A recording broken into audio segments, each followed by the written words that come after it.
शहीद भवन रे स्मृति श्रद्धांजलि सभा अनुष्ठित कटक जिला महांगा ब्लक अंतर्गत मणिजोरी स्थित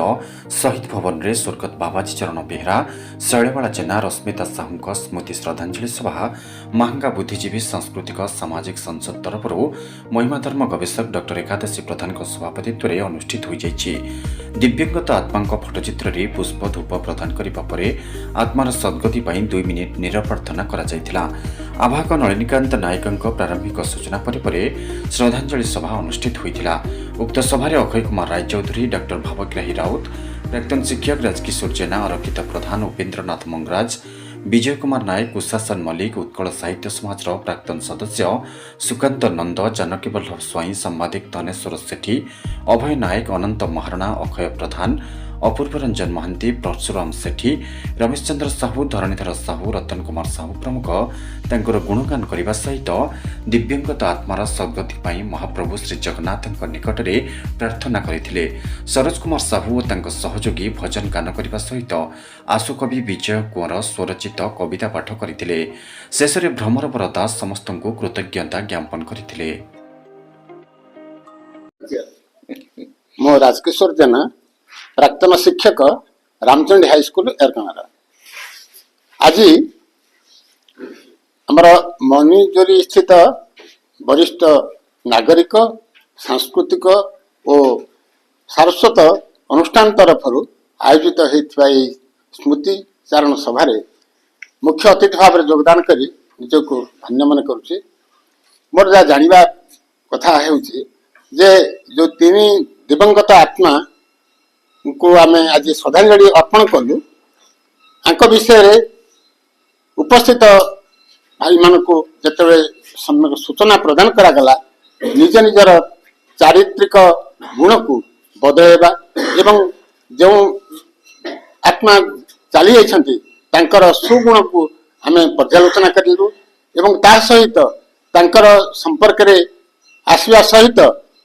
भगवान को आम डाकुचु से तीन आत्मार सद्गति हो यही प्रार्थना करूँ जगन्नाथ निकट में। ये अनुष्ठान दीर्घजीवी हो ये अनुष्ठान जो मैंने कर्मकर्ता से माने जो प्रकार उद्यम करिसेंति जयंती उत्सव सहित ये साधु उत्सव स्मृति चारण सभा आयोजन करुछंती सेथिपई हमें सेमानक अशेष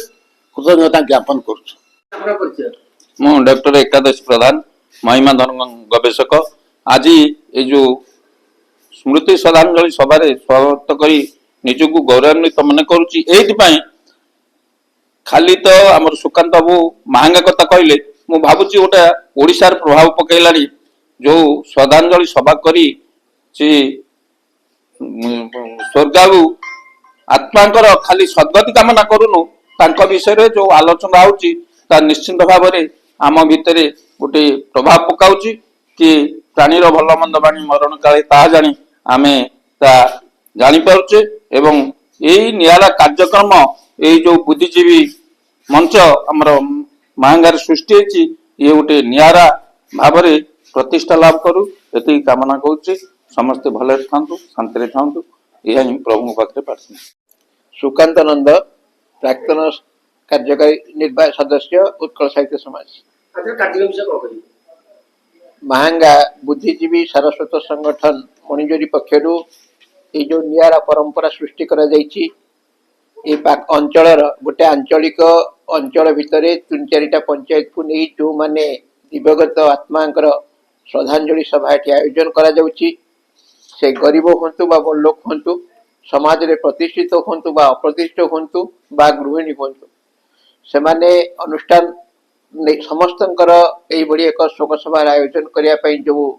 कार्यक्रम ग्रहण करिछि बा जो आलोचनार विषय वस्तु से समस्त कर्मकर्ता ये कार्यक्रम को संपादन करने चेष्टित अच्छा समस्त को धन्यवाद दूची। ये एक नियारा कार्यक्रम केवल महांगा नुहे आम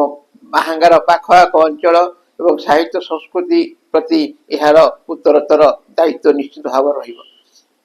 महांगारू विजय कुंवरन रिपोर्ट निर्माण लाइव।